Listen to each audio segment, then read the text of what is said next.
Hello बच्चों, आज हम लोग शुरू करने वाले हैं क्लास सेवेंथ का साइंस का चैप्टर मोशन एंड टाइम। तो दोस्तों यहाँ पे हम लोग सबसे पहले मोशन को समझेंगे।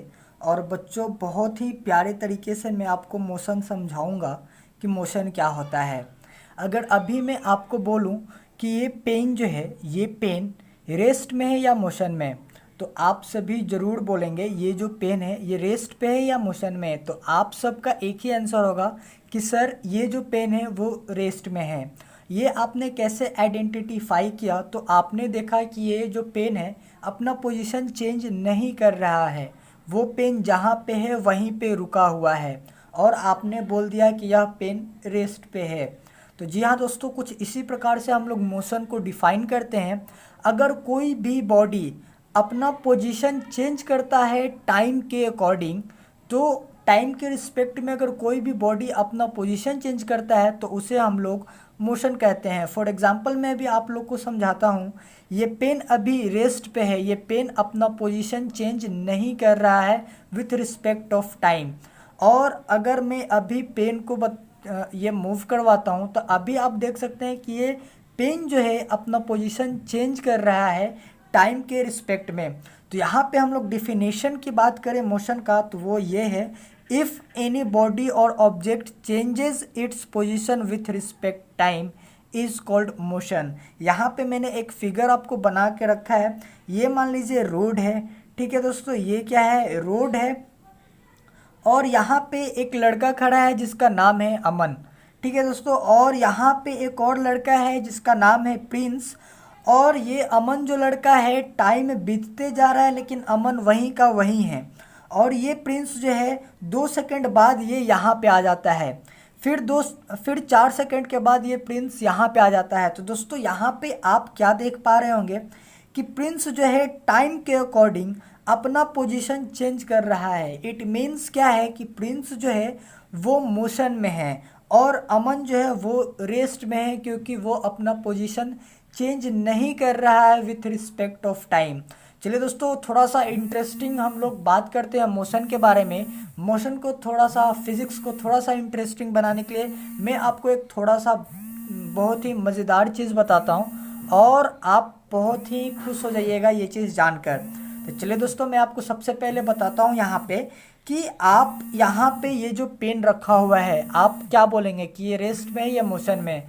आप ऑफ कोर्स बोलोगे कि ये जो है वो रेस्ट में है। लेकिन मैं अगर बोलता हूँ कि आप अभी अर्थ पे नहीं हो, आप स्पेस पे, आप अर्थ के ऊपर हो, आई मीन कि आप स्पेस में हो और स्पेस से अर्थ को देख रहे हो, तो आपको क्या नज़र आएगा? आपको दोस्तों नज़र आएगा कि ये एक अर्थ है, ठीक है दोस्तों, ये एक अर्थ है और ये अर्थ पे एक पेन पड़ा हुआ है और आप यहाँ पे स्पेस में हैं, ठीक है। तो आप क्या देखोगे यहाँ पे कि अर्थ जो है वो मूव कर रहा है, अर्थ मूव कर रहा है और अर्थ के साथ साथ पेन भी मूव कर रहा है। इट मीन्स कि पेन भी मोशन में है अर्थ के साथ साथ। जब आप स्पेस से देखते हो, मैं क्या बोल रहा हूँ, जब आप स्पेस से देखते हो पेन को अर्थ पे, तब तो यहाँ पे क्या हो रहा है दोस्तों कि आप अपना एरिया चेंज कर रहे हो, तो यहाँ पे मोशन और रेस्ट चेंज कर जा रहा है। खैर दोस्तों, अभी बच्चों जो है आप लोग को ये सारी चीज़ें नहीं पढ़ना है, ये सारी चीज़ें आपको हायर क्लासेस में पढ़नी है। बट मैंने आपको इसलिए बताया क्योंकि आप एक चीज़ जान लो कि अर्थ पे कोई भी चीज़ एब्सोल्यूट रेस्ट में नहीं होता है। तो चलिए दोस्तों, मोशन का बहुत ही अच्छा इंट्रोडक्शन आप लोगों के लिए हो चुका है। मोशन के बाद मैं आप सभी को बताऊंगा डिस्टेंस। डिस्टेंस क्या होता है दोस्तों? अगर डिस्टेंस की हिंदी के बारे में हम लोग बात करें तो डिस्टेंस का मतलब होता है दूरी। अगर हम लोग इसको फिजिक्स के लैंग्वेज में बोले तो the length of path travel by a moving object is called distance. दोस्तों यहाँ पे क्या है, मैं आपको समझाता हूँ कि कोई, मान लीजिए कोई एक ऑब्जेक्ट है और वो ऑब्जेक्ट मूव कर रहा है। अगर वो मूव कर रहा है, ऑफकोर्स दोस्त, अगर कोई ऑब्जेक्ट मूव कर रहा है किसी भी डायरेक्शन में, तो वो एक दूरी तय करेगा। क्या दूरी तय करेगा? और इसी दूरी को हम लोग डिस्टेंस बोलते हैं। और अगर यहाँ पे डिफिनेशन के रूप से हम लोग देखें तो यहाँ पे आप कह सकते हो कि ये जो पाथ है, ये जो रोड है, जो डिस्टेंस ट्रैवल किया ऑब्जेक्ट, उसके लेंथ को हम लोग डिस्टेंस बोलते हैं। किसके लेंथ को? पाथ का जो लेंथ होता है उसको हम लोग डिस्टेंस बोलते हैं। तो चलिए दोस्तों, आई थिंक यहाँ पे आप लोग के लिए डिस्टेंस का डेफिनेशन और डिस्टेंस का मतलब भी अच्छे तरीके से समझ में आ गया होगा। अगर आप लोग को कहीं पे भी डाउट आ रहा हो तो आप लोग कमेंट कर सकते हैं कि सर यहाँ पे मुझे समझ में नहीं आया या फिर कुछ भी। तो चलिए यहाँ पे उसके बाद हम लोग बात कर लेते हैं स्पीड के बारे में। तो जी हाँ दोस्तों, आप लोग बच्चे हैं, आप लोग स्पीड की बहुत ज़्यादा बात करते हैं दोस्त। तो दोस्तों, स्पीड क्या होता है मैं आप लोगों को एक बार बता देता हूँ। The distance travel by an object in unit time is known as speed. अब इसका मतलब क्या है मैं आप सभी को समझाता हूँ कि जो कोई भी ऑब्जेक्ट हो, डिस्टेंस ट्रैवल, कोई भी ऑब्जेक्ट हो, वो डिस्टेंस ट्रैवल करता है किसी टाइम में। मैंने अभी आपको बताया कि कोई ऑब्जेक्ट मोशन में कब कहलाता है, जब कोई भी ऑब्जेक्ट अपना पोजीशन चेंज करता है with respect of time, time के रिस्पेक्ट में अपना जब पोजीशन चेंज करता है तो उसे मोशन कहते हैं। तो यहाँ पे क्या हो रहा है, ये एक ऑब्जेक्ट है, ये एक डिस्टेंस ट्रैवल कर रहा है, ये एक दूरी तय कर रही है टाइम के साथ साथ, टाइम के अनुसार। तो अगर आप डिस्टेंस बटा टाइम कर देते हो तो उसी रेशियो को हम लोग स्पीड बोलते हैं। चलिए यहाँ पे अगर हम लोग समझ लें तो क्या है, distance travel by an object in unit time is known as speed.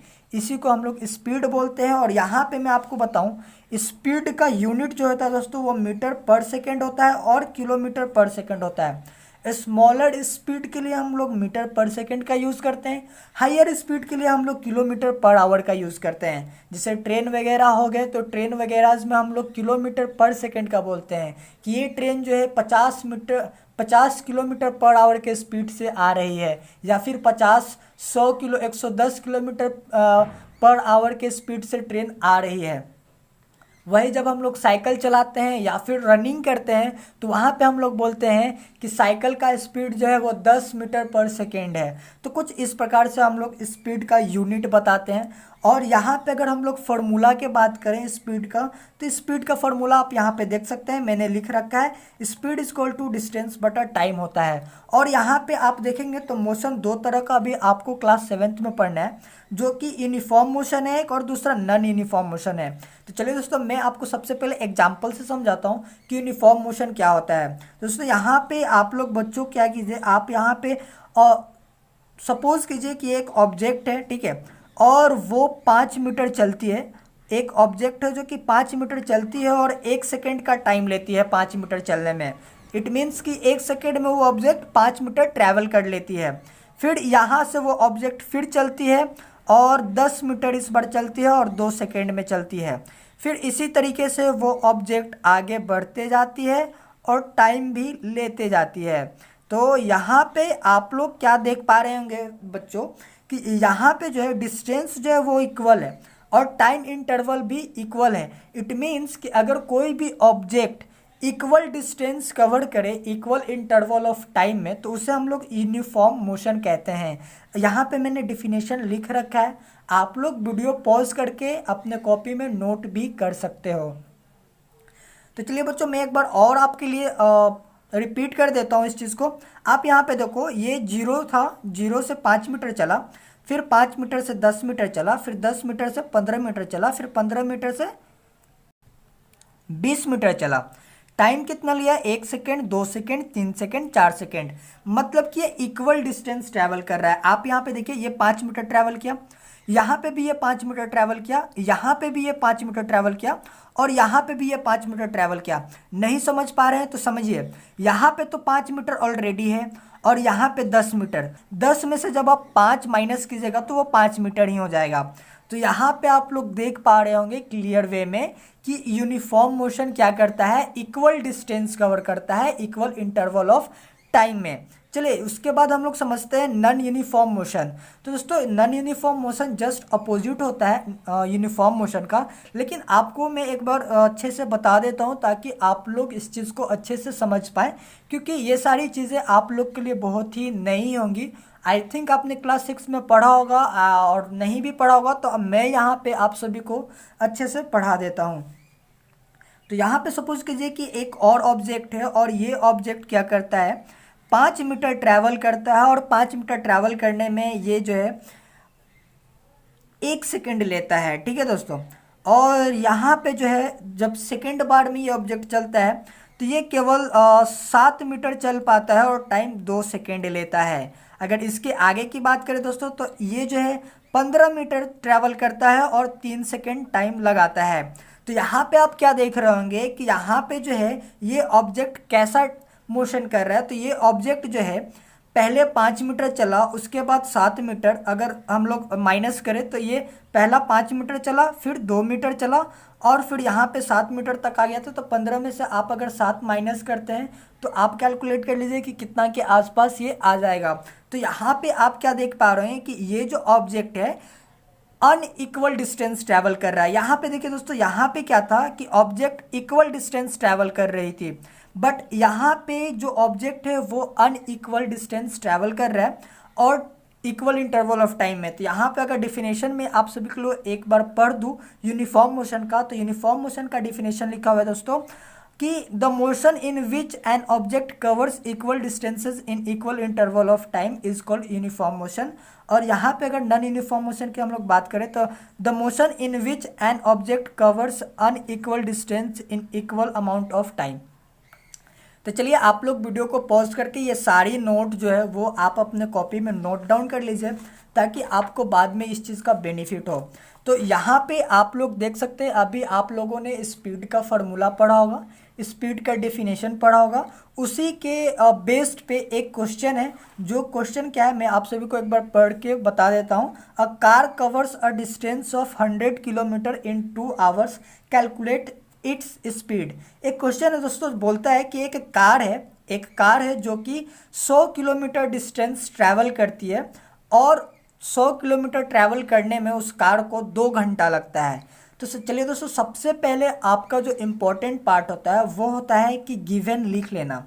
Question में क्या क्या दिया हुआ है वो चीज़ लिख लेना। तो चलिए दोस्तों, यहाँ पे जो बच्चों आप लोग क्या कीजिए कि गिवन लिख लीजिए। गिवन क्या दिया हुआ है आपको, डिस्टेंस दिया हुआ है। डिस्टेंस कितना दिया हुआ है, 100 किलोमीटर, 100 किलोमीटर, और टाइम भी दे रखा है। यहाँ पे टाइम कितना दिया है बच्चों, तो यहाँ पे टाइम दिया है 2 आवर्स। ठीक है, अब आपको निकालने के लिए क्या बोल रहा है, अब आपको फाइंड करने के लिए क्या बोल रहा है, स्पीड।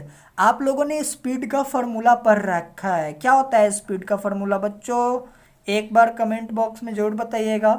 स्पीड का फॉर्मूला आता है बच्चों distance travelled by time taken, I mean कि डिस्टेंस बाय टाइम। तो चलिए डिस्टेंस कितना है, डिस्टेंस 100 किलोमीटर है, तो डिस्टेंस की जगह हम लोग 100 किलोमीटर रख देते हैं।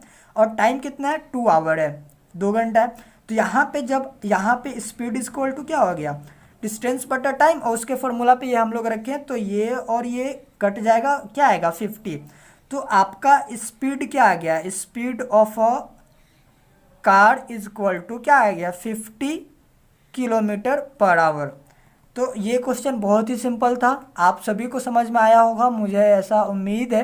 अगर फिर भी नहीं समझ में आया तो आप कमेंट बॉक्स खुला है, आप कमेंट जरूर कर सकते हैं, उसमें आपको कोई दिक्कत वाली बात नहीं है।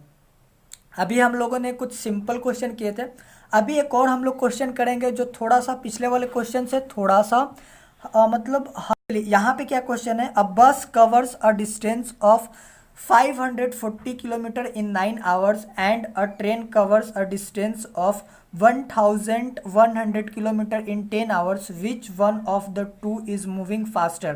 तो चलिए दोस्तों, यहाँ पे जो क्वेश्चन दिया हुआ है वो बोल रहा है कि एक बस है जो कि इतना डिस्टेंस कवर करती है इतने टाइम में, और उसके बाद बोल रहा है कि एक ट्रेन है जो इतना डिस्टेंस कवर करती है इतने टाइम में। तो आप बताइए कि कौन सा ज़्यादा फास्ट मूव कर रही है, क्या बस का स्पीड ज़्यादा है या फिर ट्रेन का स्पीड ज़्यादा है। तो हम क्या करेंगे कि दोनों का स्पीड निकाल के देख लेंगे, उसके बाद हम लोग को मालूम हो जाएगा कि किसका स्पीड ज़्यादा है। तो चलिए यहाँ पे हम लोग सबसे पहले गिवन लिख लेते हैं। ठीक है, गिवन किसके लिए? गिवन बस के लिए। बस के लिए क्या क्या गिवन दिया है यहाँ पे दोस्तों? तो यहाँ पे है डिस्टेंस दिया हुआ है। डिस्टेंस कितना है? 540 किलोमीटर। टाइम की बात करें हम लोग बच्चों तो टाइम है कितना? 9 आवर्स। Okay, 9 hours. अगर हम बात करें स्पीड ऑफ बस की, ठीक है बच्चों, स्पीड ऑफ बस फार्मूला क्या होता है? Distance by time. Formula distance by time. Distance 540 और यहाँ पे टाइम कितना है? 9। 540 किलोमीटर 9। ठीक है, और यहाँ पे अगर आप लोग कट कट करके देखें तो यहाँ पे क्या हो जाएगा? 3 बार में, और यहाँ पे 1 और यहाँ पे 2, 8, 1 80, और यहाँ पे फिर ये कट जाएगा। 3 के टेबल से मैं यहाँ पे काट रहा हूँ, आप डायरेक्ट 9 के टेबल से भी काट सकते थे, कोई प्रॉब्लम वाली बात नहीं है यहाँ पे।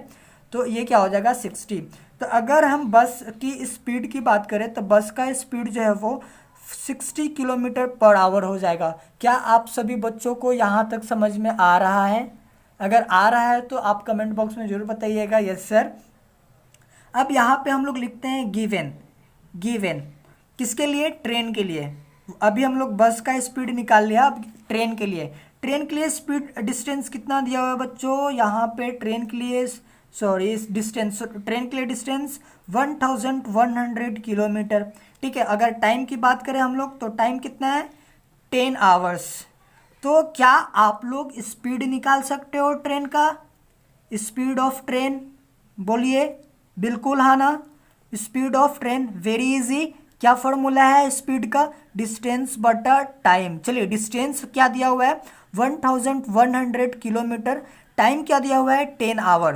तो ये देखिए दोस्तों, यहाँ पे क्या होगा? ये जीरो कट जाएगा, तो आपका क्या होगा? स्पीड ऑफ ट्रेन क्या आ जाएगा? ये आ जाएगा आपको 110 किलोमीटर पर आवर। तो यहाँ पे बच्चों आप देख सकते हो किसका स्पीड ज़्यादा है। यहाँ पे बस का स्पीड 60 किलोमीटर पर आवर है और ट्रेन का स्पीड 110 किलोमीटर पर आवर। तो यहाँ पे बच्चों जो है ट्रेन का स्पीड ज़्यादा है। तो यहाँ पे आप लिख देना hence. Hence the speed of train is higher. क्या? इज हायर, मतलब ट्रेन का स्पीड ज़्यादा है बस से। चलिए दोस्तों, यहाँ पे आप लोग स्पीड मोशन जान गए, स्पीड जान गए, uniform motion, non uniform motion, और भी बहुत सारी चीज़ें हम लोगों ने इतने देर में पढ़ लिया है। उसके बाद यूनिट ऑफ स्पीड भी हम लोग ने पढ़ा है। यूनिट ऑफ स्पीड हमने क्या पढ़ा है कि यूनिट ऑफ स्पीड क्या होता है? Kilometre per our. ठीक है, किलोमीटर पर आवर और मीटर पर सेकेंड। चलिए, तो आपको पता होना चाहिए कि 1 किलोमीटर में 1000 मीटर होता है और 1 आवर में 3600 सेकेंड होता है। बट हमें इससे मतलब नहीं है, मैं आपको बहुत ही सिंपल ट्रिक बताऊंगा जिससे कि आप किसी भी यूनिट को, मतलब किलोमीटर पर आवर में अगर कोई स्पीड दिया हुआ है तो आप उसको मीटर पर सेकेंड में कन्वर्ट कर पाओगे। तो चलिए, यहाँ पे क्या है ना, यहाँ पे आप देख सकते हैं अगर कोई किलोमीटर पर आवर में दिया हुआ है, जैसे सपोज कीजिए कि यहाँ पे आपका स्पीड आया था, यहाँ पे आपका स्पीड बस का क्या आया था? 60 किलोमीटर पर आवर। यहाँ पे आपका बस का स्पीड कितना आया था? 60 किलोमीटर पर आवर। अगर मैं बोलूँ कि इस 60 किलोमीटर पर आवर जो स्पीड है इसको मीटर पर सेकेंड में कन्वर्ट करके बताइए, तो आप लोग क्या कीजिएगा? आप लोग इस तरीके से भी कर सकते हैं कि 1 किलोमीटर में 1000 मीटर होता है, तो 60 किलोमीटर में कितना मीटर होगा? तो 60,000 मीटर होगा। 1 आवर में 3600 सेकेंड आएगा। तो आप लोग 60,000 किलोमीटर को 3600 सेकेंड से डिवाइड कर दीजिएगा। यहाँ पे आप देख सकते हैं 60,000 को 3600 सेकेंड से डिवाइड कर दीजिएगा, तो आपका इस तरीके से भी आंसर आ जाएगा। ठीक है, लेकिन इतना लंबा चौड़ा करने की ज़रूरत नहीं है। आप लोग सिंपली 60 को 5/18 से मल्टीप्लाई कर दोगे तो भी आंसर आपका मीटर पर सेकेंड में आ जाएगा। चलिए करके देखते हैं दोनों तरीके से क्या आता है या फिर नहीं आता है। यहाँ पे 6 बार में और यहाँ पे 20 बार में। ठीक है दोस्तों, और यहाँ पे 3 बार में और यहाँ पे 10 बार में। तो क्या अभी भी कुछ कट रहा है? तो यहाँ पे हो जाएगा आपका 50/3। ठीक है दोस्तों, 50/3 अगर हम लोग इसको डिवाइड करें 350, चलिए यहाँ पे अभी इसको यहीं रहने देते हैं और इसको देखते हैं। तो ये 36 और 6 के पार से अगर हम अगर डिवाइड करें तो 6 6 36 और ये कितना है 600 है।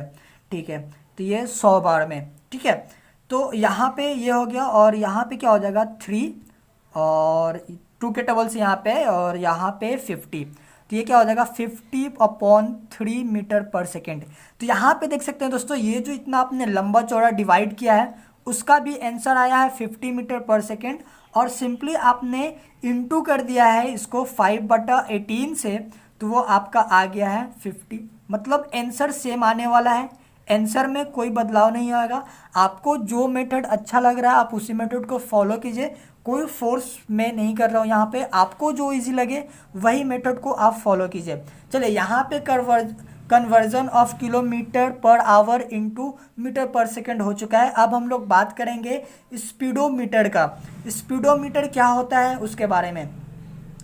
तो बच्चों यहाँ पे समझो, स्पीडोमीटर एक व्हीकल में इंस्ट्रूमेंट लगा होता है जो कि व्हीकल का स्पीड मेज़र करता है कि वो व्हीकल कितने स्पीड से ट्रैवल कर रही है। तो उस इंस्ट्रूमेंट को हम लोग स्पीडोमीटर कहते हैं। आपको डिस्प्ले पे स्पीडोमीटर का फिगर दिख रहा होगा, आप लोग अच्छे से स्पीडोमीटर का फिगर देख लें और मुझे उम्मीद है कि आप लोगों ने देखा होगा। तो यहाँ पे मैं आप लोग यहाँ पे सबका डिफिनेशन लिखा हुआ है। आप सब बच्चों से मेरा रिक्वेस्ट है, हम्बल रिक्वेस्ट है कि आप लोग इन सारे नोट को अपने कॉपी में लिखते जाओ ताकि आपको रिवीजन करने में प्रॉब्लम ना हो। तो यहाँ पे स्पीडोमीटर का अगर मेज़रमेंट बोलें तो वो होता है किलोमीटर पर आवर में। ओडोमीटर क्या होता है बच्चों? तो ओडोमीटर की अगर हम लोग बात करें तो ओडोमीटर भी एक इंस्ट्रूमेंट होता है जो कि स्पीडोमीटर के अंदर ही होता है। और ये जो है व्हीकल जो है, मतलब कार या फिर जो भी व्हीकल में आते हैं, वो कितना डिस्टेंस ट्रैवल किया है उसको हम लोग ओडोमीटर कहते हैं। वो डिस्टेंस ट्रैवल बताती है कार का। तो यहाँ पे डिफिनेशन लिखा हुआ है, आप लोग पढ़ लेना एक बार। यहाँ उसके बाद आता है ट्रिप मीटर।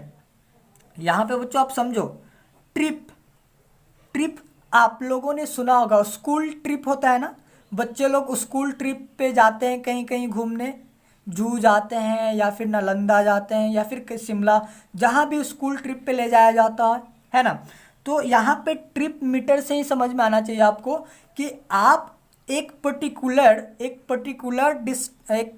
ट्रिप का कितना डिस्टेंस ट्रैवल किए हैं वो मेज़रमेंट बताता है। फॉर एग्जांपल अगर मैं आप लोगों को बताऊं कि आप अपने कार से स्कूल से कार से निकले और मेरा मतलब घर से अपने कार से निकले और स्कूल तक गए, तो उस इंटायर डिस्टेंस ट्रैवल्ड जो होगा, आपने जो डिस्टेंस ट्रैवल किया वो ट्रिप मीटर बताता है। तो आई थिंक आप सभी को समझ में आ गया होगा स्पीडोमीटर, ओडोमीटर और ट्रिप मीटर। तो चलिए दोस्तों, हम हम लोग आगे बढ़ते हैं एवरेज स्पीड की तरफ। तो यहाँ पे एवरेज स्पीड की हम लोग बात करें तो ओवरऑल जो स्पीड होता है उसको हम लोग एवरेज स्पीड कहते हैं। अगर आप लोग को नहीं समझ में आ रहा है तो यहाँ पे मैंने एक फिगर बना रखा है, उससे आप अच्छे से समझ पाओगे जहाँ तक मुझे लगता है। तो यहाँ पे देखो, एक ऑब्जेक्ट है जो कि ए से बी जाता है और ये ऑब्जेक्ट ए से बी जाता है कितना 5 किलोमीटर 2 घंटे में, और फिर बी से सी जाता है वो 2 किलोमीटर 1 घंटे में जाता है, फिर सी से डी जाता है 10 किलोमीटर 5 घंटे में। तो यहाँ पे आप क्या देख रहे हो, स्पीड का फॉर्मूला आप लोग को क्या पता है कि speed equal to distance upon time होता है। तो अगर यहाँ का हम लोग बोलें, केवल ए से बी का स्पीड पूछते हैं हम आपसे कि बताओ बच्चों कि ए से बी जो है कार का स्पीड क्या होगा, तो आप लोग इजीली बता दोगे कि ए से बी कार का स्पीड होगा 5/2, क्योंकि डिस्टेंस बटा टाइम होता है, तो डिस्टेंस ये है, टाइम ये है। तो यहाँ पे आप लोग बता सकते हैं। लेकिन अगर मैं पूछूं कि इंटायर ए से डी व्हीकल का स्पीड क्या होगा, तब आप लोग को वो चीज़ नहीं मालूम होगा कि ये कैसे पॉसिबल है। तो यहाँ पे जो होता है दोस्तों, यहाँ पे एवरेज स्पीड हम लोग लेते हैं। और एवरेज स्पीड कैसे लिया जाता है आप लोग यहाँ पे एक बार देख लीजिए। जो टोटल डिस्टेंस होता है हम लोग उसको ऐड कर देते हैं, 5 + 2 7 और +10 17 किलोमीटर। तो टोटल डिस्टेंस 17 किलोमीटर और टोटल टाइम क्या होता है 213 और 5 8, मतलब 17/8, मतलब स्पीड क्या हो जाएगा ए से डी, एवरेज स्पीड क्या होगा इसका 17/8 किलोमीटर पर आवर, ये हो जाएगा इसका स्पीड, सॉरी एवरेज स्पीड। यहाँ पे एवरेज स्पीड का आपको फार्मूला दिख रहा होगा, आप लोग एवरेज स्पीड का फार्मूला ऑफ कोर्स लिख लेना, total distance by total time.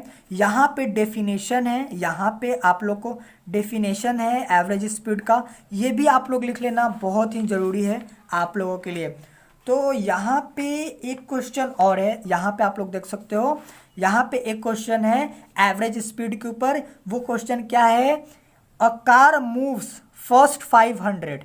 एक कार है बच्चों, यहाँ पे ध्यान दो, एक कार है ठीक है, वो पहला मूव करती है, मतलब फर्स्ट मूव करती है कितना 500 मीटर, ठीक है। टाइम कितना लगाती है 20 सेकेंड, ठीक है बच्चों। और अनदर उसके बाद फिर यहाँ पे कार आ जाती है और यहाँ पे कार फिर यहाँ से मूव करती है और फिर कार जो है फिर कार यहाँ से टर्न हो जाती है या फिर सीधा चले जाती है, जहाँ आप कार को ले जाना चाहे वहाँ पे कार चली जाती है। तो यहाँ पे फिर से दोबारा से कार जो है 500 मीटर ट्रैवल करती है और टाइम कितना इस बार लेती है 30 सेकेंड, ठीक है। तो यहाँ पे 30 सेकेंड लेती है। तो यहाँ पे आपको क्या पूछ रहा है एवरेज स्पीड। तो मैंने आपको क्या बताया था कि टोटल डिस्टेंस बटा टोटल टाइम। तो टोटल डिस्टेंस क्या होगा, यहाँ पे 500 मीटर, यहाँ पे 500 मीटर, तो इस average speed is equal to total distance upon total time. तो यहाँ पे बच्चों टोटल डिस्टेंस क्या है 500 मीटर प्लस 500 मीटर मतलब 1000 मीटर, और टोटल टाइम क्या है 50 सेकेंड। तो यहाँ पे बच्चों ये हम लोगों ने total distance upon total time लिख लिया है। तो यहाँ पे हम लोग सिंपली 0 ये कट जाएगा और 5 से 120 बार में कट जाएगा। तो यहाँ पे जो एवरेज स्पीड आया आपका वो क्या आ गया 20 मीटर पर सेकेंड। तो आई थिंक बच्चों आप सभी को समझ में आ रहा होगा कि स्पीड क्या होता है, एवरेज स्पीड क्या होता है। स्पीड क्या होता है डिस्टेंस अपॉन टाइम, और एवरेज स्पीड जो होता है वो total distance by total time होता है।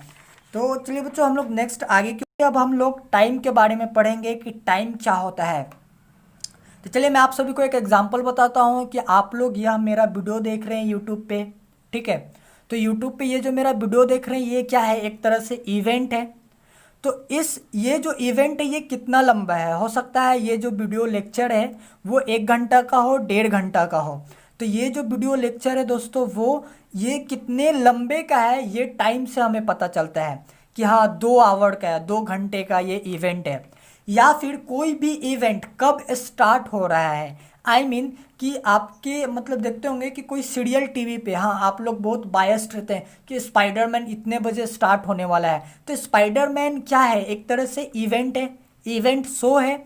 तो वो इवेंट कब से स्टार्ट हो रहा है वो टाइम हम लोग को बताती है, ठीक है। 7 बजे से स्पाइडरमैन आने वाला है, तो ये कौन हम लोग को बताता है, ये टाइम बताता है। अगर हम लोग यहाँ पे डेफिनेशन की बात करें तो टाइम एक फिजिकल क्वांटिटी होता है जो एक कोई भी इवेंट को मेज़र करता है। किसको मेज़र करता है, इवेंट को। क्या मेज़र करता है इवेंट में, कि वो इवेंट जो है कितना लॉन्ग है, फॉर हाउ लॉन्ग, और व्हेन, कब वो इवेंट स्टार्ट हुआ। तो टाइम इस चीज़ को मेज़र करता है। उसके बाद हम लोग दोस्तों बात करें, सॉरी बच्चों, तो सन डायल क्या होता है। तो यहाँ पे स्क्रीन पे आपको सबसे पहले एक सन डायल का पिक्चर दिख रहा होगा, आप लोग सन डायल का पिक्चर देख लो। जयपुर और एक जंतर मंतर में भी है शायद, हाँ जंतर मंतर भी सन डायल है। तो यहाँ पे आपको सन डायल दिख जाएगा और इस डिस्प्ले पे दिख रहा होगा उसका पिक्चर। अभी हम लोग बात कर ले सन डायल एक्चुअली होता क्या है। तो यहाँ पे सन डायल जो है वो बहुत पहले बनाया गया था, जब उस टाइम डिजिटल वॉच नहीं हुआ करते थे। तो बच्चों, जब डिजिटल वॉच नहीं हुआ करते थे तो हमारे जो एंसेस्टर हैं, जो हमारे पूर्वज हैं, वो कैसे टाइम देखा करते थे, तो वो सन डायल के मदद से देखा करते थे। सन डायल का काम क्या होता था कि सन का जो पोजीशन होता था उससे शैडो का लेंथ बनता था। ठीक है, मैं आप सभी को बता रहा हूँ, जैसे एक एग्जांपल के लिए मान लो यहाँ पे सन है और आप यहाँ पे खड़े हो सपोज, तो सन से क्या रोशनी आ रही है ना, प्रकाश आ रहा है सन से, तो आपका शैडो भी कुछ ऐसा बनेगा, है ना दोस्तों। मतलब बच्चों यहाँ पे आपका शैडो भी कुछ ऐसा बनेगा। तो शैडो का लेंथ देखकर हम लोग टाइम का अनुमान लगाया करते थे। और अगर आप यहाँ पे देखो, सन यहाँ पे है और आप यहाँ पे हो, एकदम सन जो है आपके सर के ऊपर है, तो शैडो क्या होगा, नाक के बराबर एकदम इतना छोटा सा बनेगा, चुटकू सा बनेगा। तो आप उस टाइम क्या बोल सकते हैं कि क्या है, मतलब लेंथ क्या है शैडो का, बहुत छोटा है। तो इट मीन्स कि हो सकता है वो दोपहर का 12 बज रहा हो।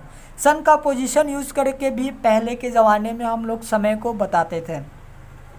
चलिए उसके बाद हम लोग बात करते हैं सैंड क्लॉक के बारे में। तो यहाँ पे सबसे पहले आप लोग पिक्चर देख लीजिए सैंड क्लॉक का, आपको स्क्रीन पे दिख रहा होगा। चलिए आप लोगों ने देख लिया, अब हम लोग बात करते हैं सैंड क्लॉक। दोस्तों सैंड क्लॉक में क्या होता है कि एक फिक्स्ड अमाउंट में एक ट्रायंगुलर, दो ट्रायंगुलर शेप का एक ग्लास होता है, उसमें सैंड डाला हुआ होता है, एक फिक्स्ड अमाउंट होता है वो, और उसे इस तरीके से डिज़ाइन किया जाता है कि वो फिक्स्ड टाइम ऑफ पीरियड में वो पूरा सैंड जो है एक तरफ से दूसरे तरफ आ जाता है। तो बच्चों मैं आपको बता दूं कि सैंड क्लॉक से आप समय नहीं पता कर सकते हो, या फिर पहले भी नहीं पता कर सकते थे। सैंड क्लॉक एक फिक्स्ड टाइम के लिए होता था। जैसे मैं एग्जांपल अगर बताऊं कि ये जो आप फोटो देख रहे हैं सैंड क्लॉक में, तो अगर सैंड क्लॉक नीचे वाले ट्रायंगुलर ग्लास में है, तो अगर आप उल्टा कर देते हैं तो वो पूरा सैंड का जो है नीचे जाने में 1 घंटा लग जाएगा। कुछ इस प्रकार से सैंड क्लॉक काम किया करता था। उसी प्रकार सेम मैकेनिज्म जो था वो वाटर क्लॉक का था। आपको वाटर क्लॉक का भी पिक्चर दिख रहा होगा, आप लोग देख लो। वाटर क्लॉक में क्या था कि ये भी एक फिक्स्ड इंटरवल ऑफ टाइम को मेजर करता था कि हाँ 1 घंटे में इस वेसल से पूरा टाइम जो है वो फ्लो कर जाएगा। तो आदमी को एक आइडिया होता था कि अच्छा हम इस ये जो वेसल है इसमें पानी डालते हैं और वो 1 घंटे में निकल जाएगा। तो इंसान को, जो पहले के इंसान थे, उनको एक आइडिया होता था कि हाँ मैं अब पूरा जो वेसल से पूरा पानी निकल चुका है, इसका मतलब मैं 1 घंटा तक काम कर लिया, या फिर 1 घंटा तक मैंने अपना काम किया। तो कुछ इस प्रकार से सैंड क्लॉक और वाटर क्लॉक का यूज़ होता था। और मैं आपको बता दूं कि पिक्चर में आपको एक ऐसा वेसल्स दिख रहा होगा, ठीक है, इसमें वाटर होता था और ये जो इस पे मार्किंग हुआ करता था टाइमिंग का, ठीक है बच्चों, इस पे टाइमिंग का मार्किंग हुआ करता था।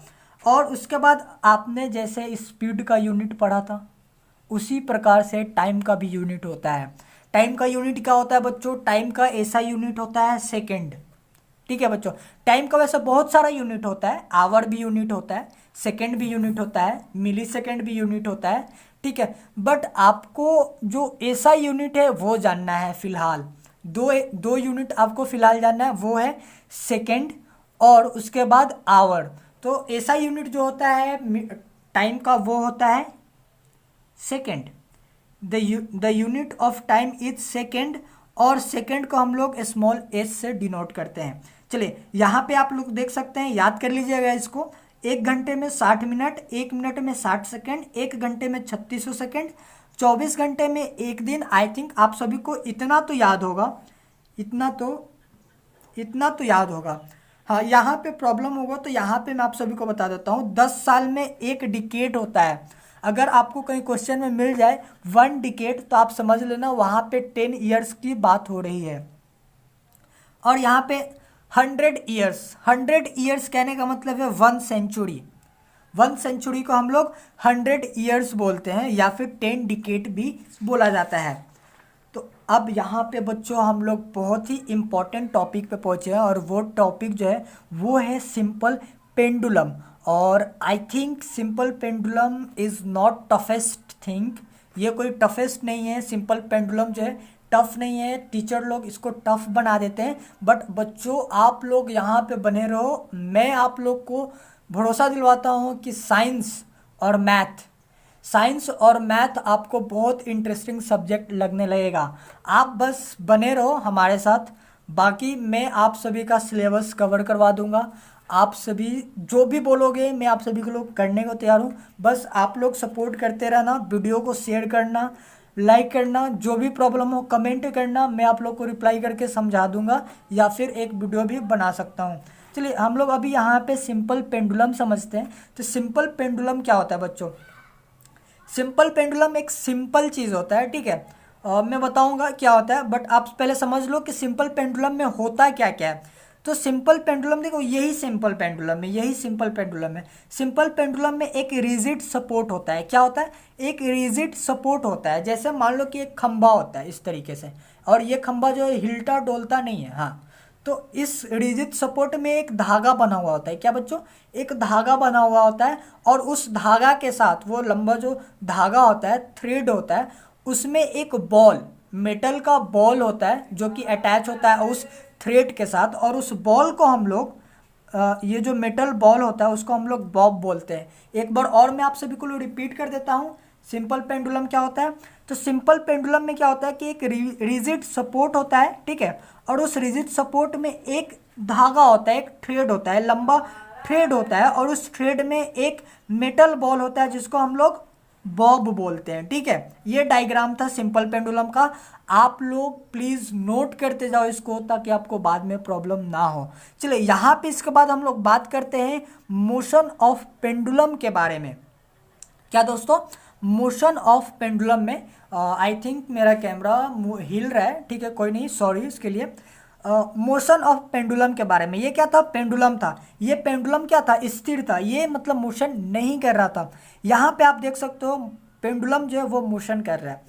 तो ये जो पोजीशन होता है रेस्ट पे, जो पेंडुलम का पोजीशन होता है उसको हम लोग मीन पोजीशन बोलते हैं बच्चों। क्या बोलते हैं? मीन पोजीशन, इसको हम लोग मीन पोजीशन बोलते हैं। फिर उसके बाद ये पेंडुलम क्या जाता है? ए से बी के तरफ जाता है, ठीक है बच्चों, ए से बी के तरफ गया, ठीक है, इसको हम लोग एक्सट्रीम पोजीशन बोलते हैं, ठीक है। फिर ये बी से जो है, ये जो बी से ये जो बॉब है, मेटल बॉल है, बी से फिर आपको सी पे आता है, सी पे आता है। कहाँ पे आता है? सी पे आता है। और ये जो सी पोजीशन होता है ये भी, इसको भी एक्सट्रीम पोजीशन बोलते हैं। और फिर ये सी से जो है, ये जो सी से ये ए पे आके फिर स्टॉप हो जाता है, ठीक है। स्टॉप में होना तो होता है, कहने का मतलब है कि एक ऑसिलेशन कर लेता है। अभी मैं आप सभी को बताऊंगा ऑसिलेशन क्या होता है। अभी घबराना नहीं है कि ऑसिलेशन क्या होता है, डोंट वरी बच्चों, उसके लिए आप बेफिक्र रहो। मैं आप सबको हर एक चीज़ बताऊंगा, कोई भी टॉपिक मिस नहीं होने वाला है। तो आप लोग चैनल को सब्सक्राइब कर दो अगर आप सभी को अच्छा लग रहा है लेक्चर तो यहाँ पे समझ लो कि जब पेंडुलम रेस्ट पे होता है तो वो मीन पोजीशन पे होता है, और जो वो अपने मैक्सिमम पोजीशन पे होता है, मैक्सिमम पोजीशन पे, तो उसको एक्सट्रीम पोजीशन बोलते हैं। देखो ये एक्सट्रीम पोजीशन होता है। तो अगर हम बात करें ये पेंडुलम आया कहाँ से, पेंडुलम लाया कौन, पेंडुलम के ऊपर स्टडी कौन किया, ये सारी चीज़ बताया कौन, तो एक साइंटिस्ट थे जिनका नाम था गैलीलियो, जो कि बहुत ही एक महान साइंटिस्ट थे गैलीलियो। मुझे पूरा विश्वास है कि आप लोग गैलीलियो का नाम नहीं सुने होंगे, बट आज ना कल आप लोग को गैलीलियो के बारे में पढ़ना है बच्चों। आप लोग अभी न्यूटन, आइंस्टाइन के बारे में सुने होंगे, बट जब आप क्लास 11th में जाओगे तो गैलीलियो के बारे में बहुत डिटेल में आप लोग को पढ़ना है। गैलीलियो एक बहुत ही ग्रेट साइंटिस्ट था, आप लोग को अभी नहीं पता है बट फिर भी आप लोग जान लो। बट अगर आप पूछो कि गैलीलियो पेंडुलम को कैसे कैसे मतलब ऑब्जर्व किया था, तो गैलीलियो साहब जो थे वो एक चर्च में बैठे हुए थे, ठीक है, और चर्च में एक झूमर लगा हुआ था, और वो झूमर जो है इस तरीके से मूव कर रहा था, ठीक है बच्चों। वो जो झूमर है, सपोज करो कि यही झूमर है, एक चर्च है और उस चर्च में ये झूमर है, वो झूमर ऐसे मूव कर रहा था। बट उस टाइम घड़ी नहीं था, जब गैलीलियो थे उस टाइम वॉचेस नहीं थे, डिजिटल वॉच नहीं थे। तो गैलीलियो जो है अपना जो ये होता है नड़ी, यहाँ का जो ये हम लोग ये जो चेक करते हैं नड़ी, तो उससे उन्होंने ऑब्जर्व क्या किया कि ये जो झूमर था ये एक फिक्स्ड अमाउंट में मूव कर रहा था, मतलब वो टाइम नहीं था, वहाँ पे वॉच नहीं थे, बट गैलीलियो ने अपने ये जो नड़ी होता है इसके बीट से अपना एनालिसिस किया कि हाँ मेरा 10 बार बीट करता है ना, तो ये जो है एक बार ऑसिलेट करता है, मतलब ए से बी जाता है, फिर बी से सी आता है और सी से ए आ जाता है। तो ये गैलीलियो ने पता लगाया था, गैलीलियो ने ही पेंडुलम का स्टडी किया था और पेंडुलम गैलीलियो साहब ने ही दिया है। चलिए अब हम लोग बात करते हैं ऑसिलेशन। ऑसिलेशन का बहुत देर से बात आ रहा था, आप लोग कंफ्यूज होंगे ऑसिलेशन क्या होता है। यहाँ पे मैं आप सभी को बहुत सिंपल तरीके से समझाऊंगा ऑसिलेशन क्या होता है, आप लोग समझो। One complete to and fro motion of a simple pendulum is called one complete oscillation. अब यहाँ पे बच्चों आप सबको लग रहा होगा कि ये टू एंड फ्रो मोशन क्या है, what is to and fro. तो देखिए टू एंड फ्रो कोई रॉकेट साइंस नहीं है, आप लोग सिंपल समझो। ये जो बॉब मूव कर रहा है ए से बी गया, फिर बी से सी गया और फिर सी से ए आया, इसी को हम लोग टू एंड फ्रो बोलते हैं। अगर मैं आपको दिखा पाऊँ कैमरा में तो इसी को हम लोग टू एंड फ्रो मोशन बोलते हैं। तो एक कंप्लीट मोशन करने में, टू एंड फ्रो मोशन करने में, एक कंप्लीट जब टू एंड फ्रो मोशन हो जाता है उसको वन ऑसिलेशन कहते हैं। जैसे ए से बी गया, बी से सी गया, फिर सी से ए गया, तो ये वन ऑसिलेशन कहलाता है बच्चों। क्या कहलाता है? One oscillation. मैं आप लोग के लिए एक बार और रिपीट कर रहा हूँ, ये जो बॉल है मीन पोजीशन से एक्सट्रीम पोजीशन पे गया बी के पास, और फिर एक्सट्रीम पोजीशन से एक्सट्रीम पोजीशन सी के पास गया, और फिर सी से मीन पोजीशन ए पे आ गया। तो ये जो हुआ ना, ये टू एंड फ्रो मोशन जो हुआ, इसको हम लोग वन ऑसिलेशन कहते हैं। आई थिंक आप सभी को समझ में आ रहा होगा मैं क्या बता रहा हूँ। अब हम लोग बात करते हैं एम्पलीट्यूड। एम्पलीट्यूड क्या चीज़ है? एम्पलीट्यूड को आप लोग अल्टीट्यूड से कंपेयर मत कर देना। अल्टीट्यूड और एम्पलीट्यूड में डिफरेंस होता है। एम्पलीट्यूड अभी आप सिंपल पेंडुलम में पढ़ोगे, एल्टीट्यूड में आप लोग को मैथ में बताऊंगा, तो उसके लिए आप लोग चिंता ना करें, अभी आप लोग एम्पलीट्यूड पढ़ो। तो एम्पलीट्यूड क्या होता है बच्चों? The maximum displacement of the Bob from the mean position is called amplitude. अब देखो समझो क्या बोल रहा है। मीन पोजीशन से जो इसका मैक्सिमम डिस्प्लेसमेंट हो रहा है, क्या मीन पोजीशन से जो बॉब का मैक्सिमम डिस्प्लेसमेंट होता है उसी को एम्पलीट्यूड कहते हैं। तो देखो ये बच्चों ये क्या है, ये मीन पोजीशन पे और ये अपने मैक्सिमम डिस्प्लेसमेंट पे है, ये मैक्सिमम डिस्प्लेसमेंट पे है। तो ये जो होता है ना, ये इसी को एम्पलीट्यूड हम लोग बोलते हैं। क्या बोलते हैं? एम्पलीट्यूड। ठीक है बच्चों, आप सभी को समझ में आ गया होगा। आप लोग नोट बनाते जाओ, साथ साथ वीडियो को पॉज कर लो। अगर इसका आप लोग ने पॉज नहीं किया तो ये लोग पॉज कर लो और बना लो। ठीक है, चलो आगे हम लोग बढ़ते हैं। एम्पलीट्यूड आप लोगों ने समझ लिया। अब हम लोग बात करेंगे टाइम पीरियड के बारे में। टाइम पीरियड क्या होता है? देखिए बच्चों, एक कंप्लीट ऑसिलेशन करने में जितना टाइम लगता है ना, उसको टाइम पीरियड हम लोग बोलते हैं। अगर नहीं समझ में आ रहा है तो यहाँ पे आप लोग देखो, वन कंप्लीट ऑसिलेशन क्या होता है? ए से बी जाना, फिर बी से सी जाना और फिर सी से ए आ जाना, इसको हम लोग वन ऑसिलेशन कहते हैं। तो इसी वन ऑसिलेशन करने में जितना टाइम लगाया पेंडुलम, उसको हम लोग टाइम पीरियड कहते हैं। जैसे सपोज कीजिए कि ये एक क्या है, सिंपल पेंडुलम है। ठीक है, तो ये सिंपल पेंडुलम ये मीन पे है, ए पे आया और ए से ये ए पे है मीन पोजीशन पे, बी पे आया और बी से सी पे गया और सी से ए पे आ गया।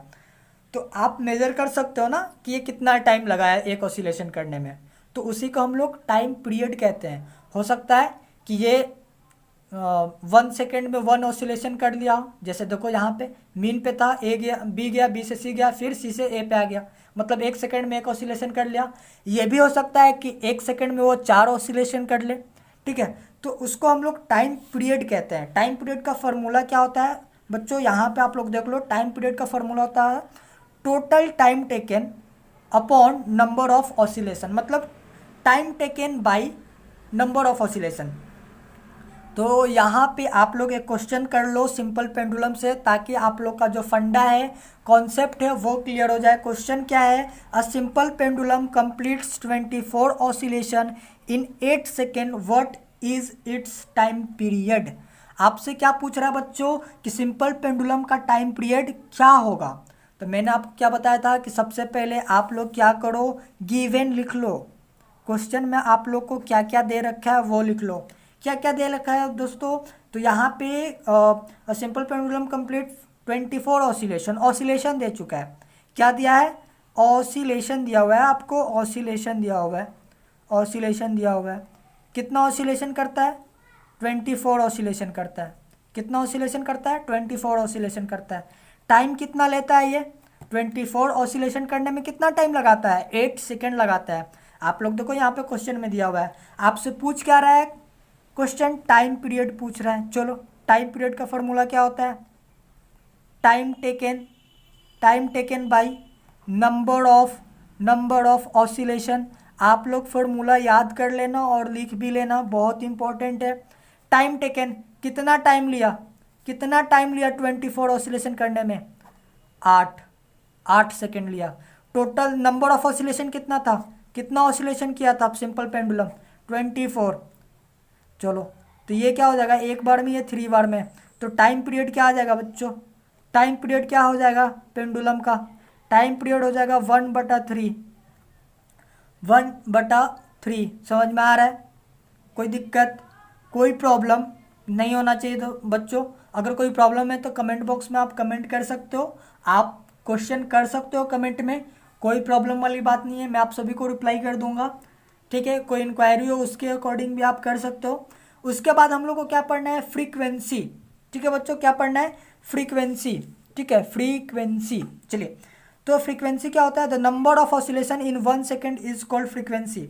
ठीक है, 1 सेकेंड में कितना ऑसिलेशन करता है सिंपल पेंडुलम, उसको हम लोग फ्रीक्वेंसी कहते हैं।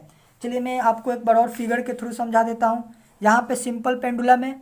ठीक है, मान लीजिए कि ये ऑब्जेक्ट मेन पोजीशन से एक्सट्रीम पे आया, फिर सी पे गया, फिर ए पे आया, फिर ए से बी पे गया, फिर बी से सी पे आया, फिर ए पे आया, और 1 सेकेंड में ये 2 बार ऑसिलेशन कर लेता है। क्या? 1 सेकेंड में 2 बार ऑसिलेशन कर लेता है। तो 1 सेकेंड में सिंपल पेंडुलम कितना बार ऑसिलेशन करता है, उसी को हम लोग फ्रीक्वेंसी बोलते हैं। समझ में आया? यहाँ पे इसका फ्रीक्वेंसी क्या हो जाएगा? 2 हर्ट्स। मतलब कि 1 सेकेंड में ये 2 बार ऑसिलेशन कर रहा है। समझ में आया बच्चों? आई थिंक आप सभी को समझ में आ रहा होगा। अगर नहीं आ रहा है आप लोग कमेंट कीजिए, या फिर आप लोग को नहीं समझ में आया आप लोग वीडियो के पीछे जाइए, फिर से देखिए, आप लोग को समझ में आ जाएगा। चलिए, फ्रीक्वेंसी, हाँ ठीक है, फ्रीक्वेंसी के यहाँ पे आप लोग डिफिनेशन लिख लेना। फ्रीक्वेंसी का ऐसा यूनिट क्या होता है बच्चों? हर्ट्स होता है। और हर्ट्स को हम लोग डिनोट कैसे करते हैं? HZ से। चलिए ठीक है, फ्रीक्वेंसी का यहाँ पे आप लोग फार्मूला देख लो। फ्रीक्वेंसी इज इक्वल टू 1/टाइम पीरियड होता है। आप लोग फार्मूला लिखते जाओ, आप लोग कंफ्यूज कर जाओगे टाइम पीरियड और फ्रीक्वेंसी के फार्मूला में। सो मैं आप सभी को बोलूँगा कि आप लोग फार्मूलाज लिखते जाओ। चलिए, हम लोग कुछ क्वेश्चन कर लेते हैं इसके ऊपर। क्या कोई दिक्कत? बेटा देखो, ये लेक्चर अब ख़त्म होने वाला है, बस 10-20 मिनट और चलेगा। तो आप लोग बोर्ड मत हो, पढ़ाई को फील करो, बाकी सब मस्त है। जिनको जिनको समझ में आ गया है मैं फार्मूला आप लोग को बता दूंगा, उसके बाद आप लोग क्वेश्चन कर लेना। अ सिंपल पेंडुलम क्या है बच्चों? क्वेश्चन देख लो। A simple pendulum takes 10 second to complete 20 oscillation, what is the period of time period of the pendulum. चलिए बच्चों, यहाँ पे आप लोग को क्या क्या दिया हुआ है वो लिख लेते हैं हम लोग। क्या क्या क्या दिया हुआ है वो हम लोग लिख लें क्या? 1 सेकेंड, मैं कैमरा को थोड़ा सा एडजस्ट कर लेता हूँ ताकि आप लोग को दिखे। हाँ, अभी हम लोग गिवन लिख लेते हैं। क्या बच्चों? गिवन लिख लेते हैं। क्या आप लोग को दिखाई नहीं दे रहा है? गिवन में क्या क्या है वो देख लेते हैं हम लोग यहाँ पे। और यहाँ पे देखो गिवन क्या क्या दिया है। एक सिंपल पेंडुलम है जो कि 10 सेकेंड लेता है 20 ऑसिलेशन करने में। मतलब आपको टाइम और ऑसिलेशन दे दिया है, नंबर ऑफ ऑसिलेशन दे दिया है। क्या? नंबर ऑफ ऑसिलेशन दे दिया है। कितना दिया है? 20 ऑसिलेशन दिया है। ठीक है, 20 ऑसिलेशन दिया है। टाइम भी दे दिया है, टाइम टेकन भी दे दिया है। क्या बच्चों? टाइम टेकन दे दिया है। कितना दे दिया? 10 सेकेंड। फंडा क्लियर हो रहा है बच्चों? क्या क्या दिया हुआ है, ऑसिलेशन दे दिया है 20 ऑसिलेशन, टाइम दे दिया है 10 सेकेंड। आपसे पूछ क्या रहा है, टाइम पीरियड पूछ रहा है। क्या पूछ रहा है बच्चों, टाइम पीरियड। टाइम पीरियड का फॉर्मूला क्या होता है, टाइम पीरियड का फॉर्मूला क्या होता है, चलिए आप लोग को याद नहीं है मैं याद दिलवा देता हूँ। टाइम पीरियड का फॉर्मूला क्या है, टाइम पीरियड का फॉर्मूला होता है बच्चों टाइम क्या था, टाइम पीरियड का फॉर्मूला क्या था बच्चों, टाइम पीरियड यहाँ पे मैं लिख देता हूँ। Time period time taken by number of oscillation. Time taken कितना दिया हुआ था 10 सेकेंड और नंबर ऑफ ऑसिलेशन 20 सेकेंड। तो आपका टाइम पीरियड कितना आ गया बच्चों 1/2। ठीक है 1/2। चलिए नेक्स्ट क्वेश्चन की ओर हम लोग बढ़ते हैं और नेक्स्ट क्वेश्चन हम लोग देखते हैं। If the time period of a simple pendulum is इतना second, what is its frequency. तो चलिए बच्चों फ्रीक्वेंसी की अगर हम लोग बात करें तो चलिए हम लोग देख लेते हैं गिवन क्या है। फ्रीक्वेंसी का फार्मूला क्या होता है बच्चों, फ्रीक्वेंसी का फार्मूला क्या होता है, what is the formula of frequency.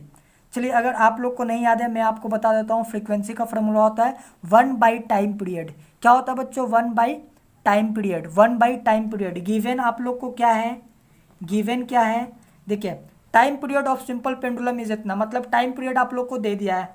क्या दे दिया है, टाइम पीरियड आप लोग को दे रखा है। टाइम पीरियड आप लोग को दे रखा है, कितना दे रखा है 10 सेकेंड। क्या 10 सेकेंड, ठीक है बच्चों। तो यहाँ पे क्या हो जाएगा 1/टाइम पीरियड कितना है बच्चों 10। तो यहाँ पे फ्रीक्वेंसी क्या हो जाएगा 1/10 हर्ट्स। चलिए यहाँ पे क्वेश्चन खत्म। आप लोग नोट करते जाना प्लीज़, आप लोग नोट करते जाना, मेरा रिक्वेस्ट है आप लोग से, नहीं तो आप लोग बाद में भूल जाने वाले हो। चलिए ये लास्ट टॉपिक है, ग्राफ लास्ट टॉपिक है, इसके बाद आपका चैप्टर ख़त्म हो जाएगा, कम्प्लीटली ख़त्म हो जाएगा। तो चलिए यहाँ पे सबसे पहले हम लोग ग्राफ देख लें या फिर सबसे पहले क्वेश्चन कर लें, एक बार मैं देख लेता हूँ। सबसे पहले चलिए हम लोग ग्राफ कर लेते हैं ताकि आपको ग्राफ का क्वेश्चन कर लेते हैं ताकि आपको बाद में ग्राफ अच्छे से समझ में आए, ठीक है। चलिए बच्चों हम लोग सबसे पहले ग्राफ कर लेते हैं। ग्राफ में बच्चों क्या होता है, दो एक्सिस होते हैं। क्या होते हैं, दो एक्सिस होते हैं। पहला एक्सिस होता है बच्चों वो होता है वाई एक्सिस और ये होता है एक्स एक्सिस। क्या बच्चों, ये एक्स एक्सिस और ये वाई एक्सिस होता है, ठीक है। और यहाँ पे जो होता है ये ओरिजिन ओ होता है, ठीक है बच्चों, यहाँ पे ओरिजिन ओ होता है। अब यहाँ पे आप देख सकते हो एक टेबल दिया हुआ है जिसमें बता रहा है कि एक कार है जो 0 मीटर चलता है 0 सेकेंड में, तो वो कार कहाँ पे होगा, ऑफ कोर्स। चलिए सबसे पहले हम लोग मार्किंग कर लेते हैं। क्या बच्चों, हम लोग मार्किंग कर लें क्या, बोलिए कर लें क्या, बिल्कुल। तो यहाँ पे क्या है, ये ग्राफ कैसा है, डिस्टेंस टाइम ग्राफ है। मतलब इस तरफ वाई एक्सिस पे हम लोग डिस्टेंस को लिखते हैं, वाई एक्सिस पे हम लोग डिस्टेंस को लिखते हैं और एक्स एक्सिस पे हम लोग टाइम को लिखते हैं, ठीक है बच्चों। यहाँ पे 0 होगा क्योंकि ओरिजिन है, और यहाँ पे आप लोग 2 सेकेंड ले लो, यहाँ पे आप लोग 4 सेकेंड ले लो, 6 सेकेंड, ठीक है, 8 सेकेंड, और ये 10 सेकेंड, और ये 12 सेकेंड। ये 0 सेकेंड है ऑफ कोर्स। और ये आपका क्या हो गया बच्चों, ये आपका हो गया 5 मीटर, इधर डिस्टेंस है तो मीटर में होगा, और 5 के बाद 10 मीटर, 15 मीटर, ठीक है बच्चों, फिर उसके बाद 20 मीटर, फिर उसके बाद 25 मीटर। चलिए अब हम लोग मार्क करेंगे कि ऑब्जेक्ट जो है, कार जो है वो कहाँ पे है ग्राफ में, ठीक है। तो देखिए सबसे पहले क्या है 0 मीटर 0 सेकेंड में, तो 0 मीटर भी यही है और 0 सेकेंड भी यही है, तो पहला ये हो जाएगा, ठीक है। फिर उसके बाद क्या है, डिस्टेंस 5 मीटर है, डिस्टेंस 5 मीटर है मतलब यहाँ पे, ठीक है। टाइम कितना लगाया 2 सेकेंड, मतलब यहाँ पे, मतलब डिस्टेंस 5 मीटर और टाइम 2 सेकेंड यहाँ पे। तो ऑब्जेक्ट यहाँ पे होगा 2 सेकेंड पे है और डिस्टेंस 5 मीटर पे है, समझ में आया। चलिए उसके बाद ऑब्जेक्ट 10 मीटर पे है, मतलब ये, टाइम 4 सेकेंड, मतलब ये। तो ये जो क्या होगा, ये यहाँ पे ऑब्जेक्ट होगा, यहाँ पे ऑब्जेक्ट होगा, तब ना ये 4 सेकेंड ले रहा है और ये 10। समझ में आया, समझ में आया कि नहीं आया। चलिए और उसके बाद क्या है 15 मीटर पे, और टाइम कितना लेता है 6 सेकेंड, मतलब कि ऑब्जेक्ट यहाँ पे कहीं होगा, यहाँ पे कहीं होगा। देखिए ये 15 मीटर पे है ना ऑब्जेक्ट, ये 15 मीटर पे है या नहीं है, बोलिए है। ये 6 सेकेंड पे है या नहीं है, बिल्कुल है। 6 सेकंड पे है या नहीं है? ये है। 15 मीटर पे भी और 6 सेकंड पे भी है। उसके बाद 20 मीटर पे है। कितना पे? 20 मीटर। और टाइम 8 सेकंड। 8 सेकंड और 20 मीटर, ठीक है। 8 सेकंड पे ऑब्जेक्ट है, ठीक है, और 20 मीटर पे है या फिर नहीं है? बिल्कुल है। फिर उसके बाद 10 सेकंड और 25 मीटर। यहाँ पे आपका 10 सेकंड और 25 मीटर आ जाएगा। चलो बच्चों, चलो बच्चों, ग्राफ आपका बन गया है। क्या ग्राफ आपका बन गया? आप देखो, ये जितने भी पॉइंट है ना, ये पॉइंट को स्केल से लेके ऐसे मिला देना है, ठीक है। ये ग्राफ को मिला देना है। मतलब जो कार होगा कुछ इस तरीके से मूव कर रहा होगा। समझ में आया क्या? समझ में आया क्या?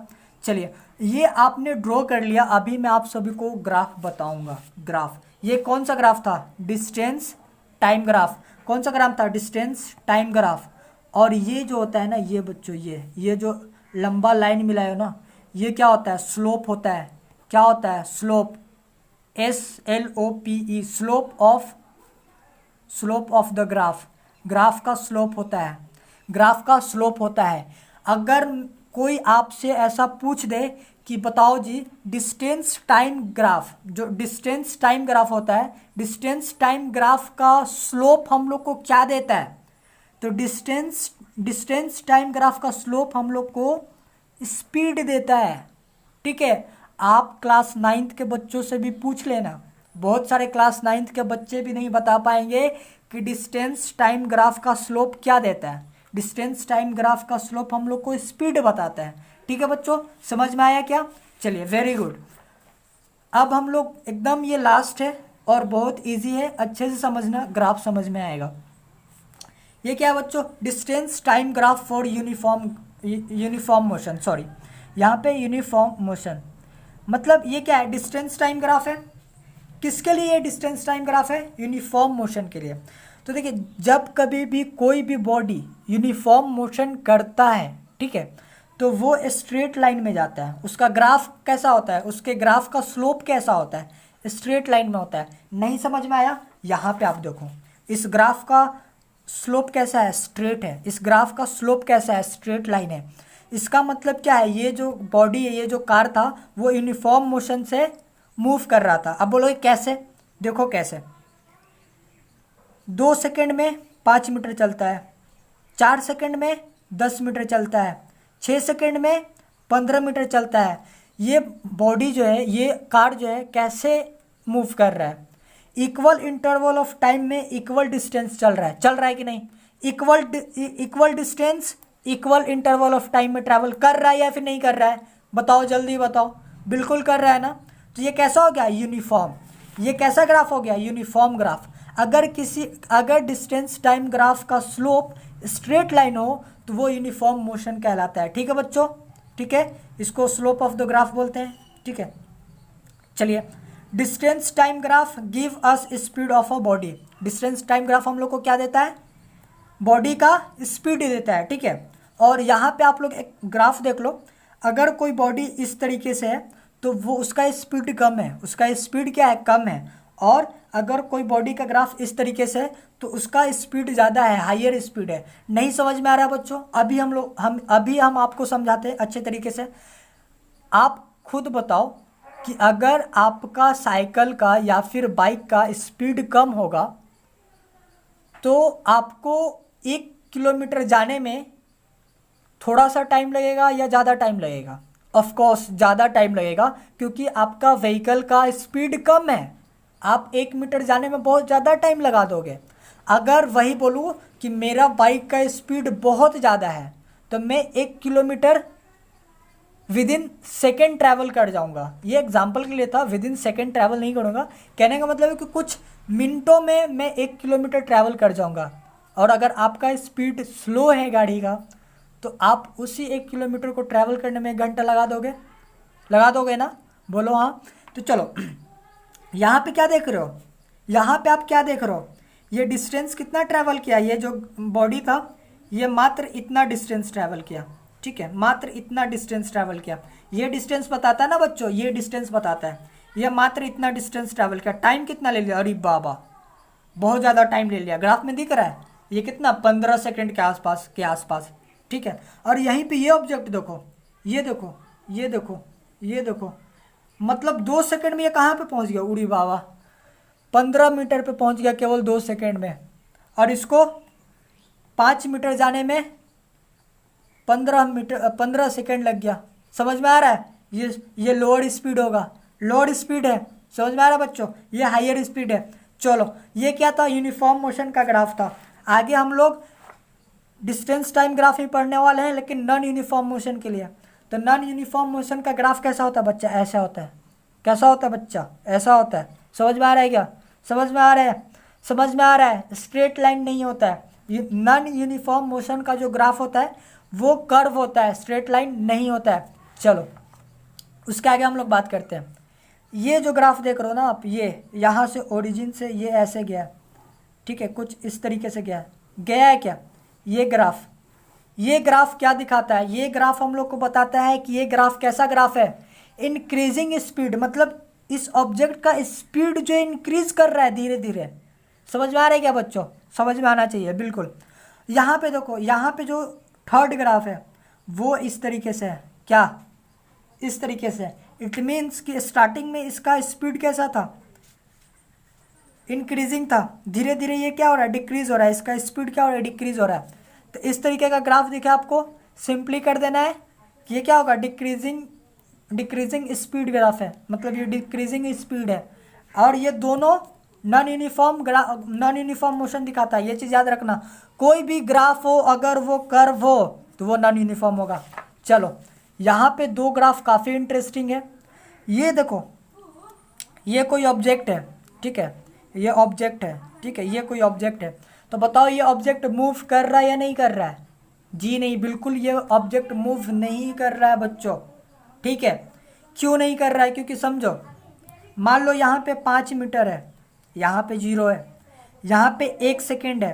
तो 1 सेकेंड में बॉडी कहाँ पे था? यहाँ पे मतलब 5 मीटर पे था। दूसरे सेकंड में यह बॉडी कहाँ पे था? यहीं पे था, 5 मीटर पे ही था। ये टाइम यहाँ पे इंक्रीज कर रहा है, बट बॉडी का पोजीशन चेंज नहीं हो रहा है। इसका मतलब है कि टाइम बीते जा रहा है लेकिन ऑब्जेक्ट 5 मीटर पे ही है। इसका मतलब है कि बॉडी क्या है? रेस्ट पे है। अगर आपको इस तरीके से ग्राफ मिले, ठीक है, ग्राफ कैसा मिले? पैरेलल टू एक्स एक्सिस के पैरेलल मिले, तो वो बॉडी जो है रेस्ट में हो जाता है। चलो बच्चों, ये ग्राफ समझ में आया। और ये ग्राफ काफ़ी इंटरेस्टिंग ग्राफ है, आप लोग समझना, बहुत मज़ा आने वाला है आप लोग को। और आप लोग बोलोगे वाओ इट्स अमेजिंग, मतलब क्या आपने पढ़ाया। खैर, आप लोगों को काफ़ी मज़ा आने वाला है और आप लोग काफ़ी ज़्यादा प्यार करने वाले हो इस ग्राफ से। और शायद अगर आप लोग को मैं भी अच्छा लगा हो, अगर मेरे पढ़ाने का तरीका आप लोग को अच्छा लगा हो, तो आप लोग चैनल को सब्सक्राइब ज़रूर कर देना, ताकि नेक्स्ट वीडियो में जब कभी भी डालूं तो आप लोगों के पास वो नोटिफिकेशन चला जाए कि हाँ नेक्स्ट चैप्टर का भी वीडियो आया है, ताकि आप लोग मिस ना कर पाओ अपने पढ़ाई को। तो चलो आगे हम लोग बढ़ते हैं। और यहाँ पे ये जो ग्राफ है, आप लोग बताओ, ये जो ग्राफ है, क्या ये ग्राफ सही है? क्या ये ग्राफ सही है? तो बच्चों, सबसे पहले मैं आपको बता देता हूँ कि ये ग्राफ गलत है। ये ग्राफ पॉसिबल ही नहीं हो सकता। अब आप बोलोगे कैसे, क्यों नहीं पॉसिबल है? तो मैं आप लोगों को बताता हूँ, समझो। मान लो यहाँ पे क्या है, यहाँ पे 2 सेकंड है, ठीक है, यहाँ पे 2 सेकंड है। तो 2 सेकंड में, ठीक है, यहाँ पे भी ऑब्जेक्ट है, यहाँ पे भी ऑब्जेक्ट है और यहाँ पे भी ऑब्जेक्ट है। अब एक चीज़ बताना, ठीक है, क्या आप, ठीक है बच्चों समझो, क्या आप एक समय में 3 जगह हो सकते हो क्या? या फिर एक से ज़्यादा जगह हो सकते हो क्या? एक समय पे आप एक ही जगह हो सकते हो ना। जिसे कहने का मतलब, अभी आप कोई भी समय हो रहा है तो अभी आप अपने घर पे होगे, घर पे मोबाइल पे ये वीडियो लेक्चर देख रहे होगे, या फिर छत पे होगे। तो एक समय में आप एक ही जगह पे होगे ना। ऐसा तो नहीं होगा कि आप अभी घर में भी हो, छत पे भी हो, नानी घर भी हो, दादी घर भी हो। ऐसा पॉसिबल है क्या? नहीं। तो ये ग्राफ कैसे पॉसिबल हो सकता है? मतलब 2 सेकंड पे 2 सेकंड पे एक ही ऑब्जेक्ट यहाँ पे भी होगा, यहाँ पे भी होगा और यहाँ पे भी होगा? नहीं ना, ऐसा पॉसिबल नहीं ना है। तो ये क्या होगा? नहीं होगा, ये ग्राफ होगा नहीं, गलत ग्राफ है। तो चलो बच्चों, आज के वीडियो में बस इतना ही। आपका चैप्टर हो गया कंप्लीट। अगर आपको वीडियो अच्छा लगा हो, आपको मेरा पढ़ाने का तरीका अच्छा लगा हो, तो वीडियो को लाइक कर देना, एक प्यारा सा कमेंट मार देना और चैनल को सब्सक्राइब करना मत भूलना। प्लीज़ सपोर्ट करो गाइस बच्चों, और शेयर करो वीडियो को अपने दोस्त के साथ। Thank you for today. और नेक्स्ट वीडियो आपको किस चैप्टर पे चाहिए कमेंट करके बता देना, मैं नेक्स्ट वीडियो उस पर बना दूंगा। चलो बाय।